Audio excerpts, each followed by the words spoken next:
Morning বন্ধুরা, আজ সকালবেলা থেকে শুরু হয়ে গেছে বৃষ্টি।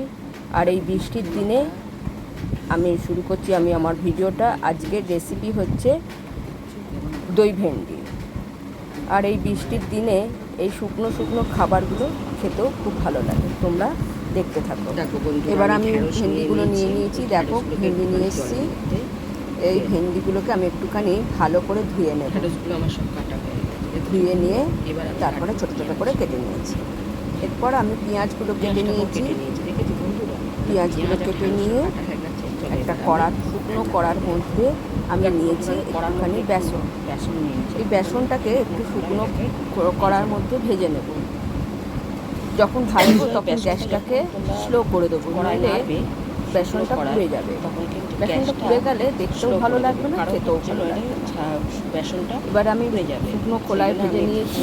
এবার একটা বাটিতে আমি এই বেসনটাকে ঢেলে রেখে দেবো।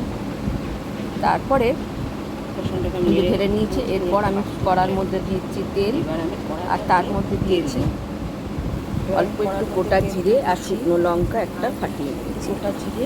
এরপর তেলটা গরম হয়ে গেছে। এই তেলের মধ্যে আমি দিয়ে দেবো ওই যে কাটা ঢ্যাঁড়সগুলো, সেই ঢ্যাঁড়সগুলো আর পেঁয়াজ। কড়ার মধ্যে পেঁয়াজ আর ঢ্যাঁড়সটা দিয়ে দিয়েছি, একটুখানি নাড়বো। এর মধ্যে অল্প এবার একটুখানি নাড়তে থাকবো, আর অল্প একটু নুন দিয়ে দেবো, যাতে ঢ্যাঁড়স আর পেঁয়াজগুলো পুড়ে না যায়। বন্ধুরা, এবার মোটামুটি নুন দিলে তাড়াতাড়ি ভেন্ডিগুলো সেদ্ধও হয়ে যাবে। আর নুন দিয়ে দিয়েছি। এবার আমি একটা বাটিতে অল্প একটু দই দিয়ে দেবো ওই বেসনটার ওপরে।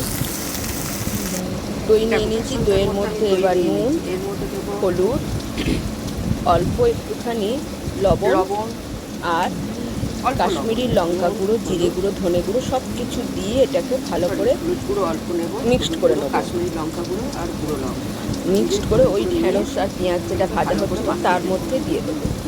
আর অল্প একটু জল দেবো। এই যে এটাকে মিক্সড করে নেবো ভালো করে। তারপরে আমি এটাকে ওই ঢ্যাঁড়সের মধ্যে দিয়ে দিচ্ছি। আর এই বাটি ধোয়া জলটা দিয়ে দেবো দিয়ে ওই ঢ্যাঁড়সের মধ্যে। দেখো, জল বেশি ব্যবহার করার দরকার নেই। দেখো দিয়ে দিচ্ছি দইটা। এবার এটাকে ভালো করে দিয়ে এবার বেসনটাকে নাড়তে থাকবো। নাড়ার কারণ হচ্ছে বেসনের নিজস্ব একটা গন্ধ থাকে, সেই গন্ধটা চলে যাবে। ঢ্যাঁড়সের সঙ্গে পুরো দইটা মিক্সড হয়ে গেলে এরপর তো আমি একটু অল্প চিনি দিয়ে দিয়েছি।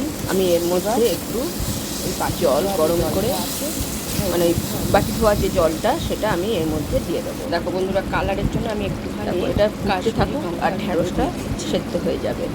দেখো বন্ধুরা, আমার মোটামুটি আমার রান্নাটা কম হয়ে এসছে। এবার এটা একটা জায়গায় ফেলে আর পরিমাণ মতো অল্প একটু কাশ্মীরি লঙ্কা গুঁড়ো দিয়েছিলাম, তার কারণ হচ্ছে একটুখানি কালারটা আনার জন্য। তোমাদের কেমন লাগলো অবশ্যই হয়ে গেছে আমার ভেন্ডি রান্না। এবার আমি একটা ডিশে ঢেলে পরিবেশন করছি।